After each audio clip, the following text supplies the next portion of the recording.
Hello, I'm Holly Payne and welcome to your 5 Minutes with Seatrade Cruise, your roundup of the week's top stories. A resolution to upsize PortMiami's terminal deal with MSC Cruises to $400 million includes Miami-Dade County putting up an additional $136 million toward the shared facility. That added $136 million consists of $60 million over a 30-month construction period and $76 million to be financed over a 10-year period.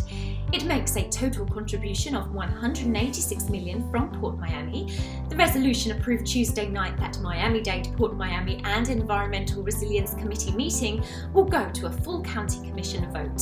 Similar to Royal Caribbean Group's Terminal A deal, MSC Cruises would build and operate the terminal. Once a threshold of 4.5 million passenger movements a year is reached, MSC would pay an additional rent. A third berth could go to Disney Cruise Line. In a major blow to the Alaska and Canada New England cruise markets, Canada has announced a ban on cruise ships through to February 28, 2022.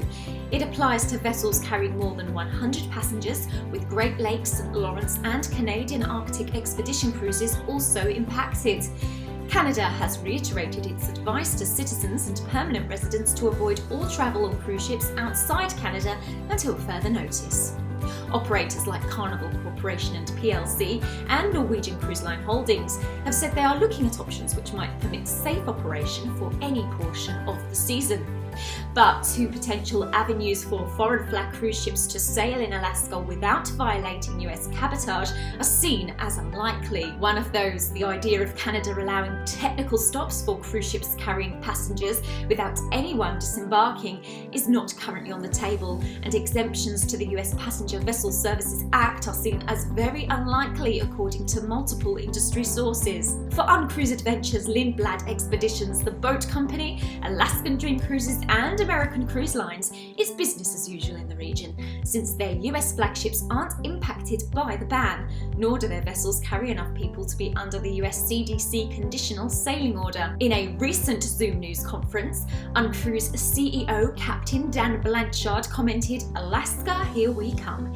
The cruise line plans to begin sailing in May. It will have PCR test kits on board. The Great Lakes Association, meanwhile, is working closely with the Association of Canadian Port Authorities Cruise Committee, which has launched an initiative that brings together ports and regional authorities across Canada. Royal Caribbean Group plans to go ahead with the building of a $100 million cruise terminal at the port of Galveston. Engineering and architectural work have been completed, and construction is slated to start in April, with $15 million going into upgrading the berth.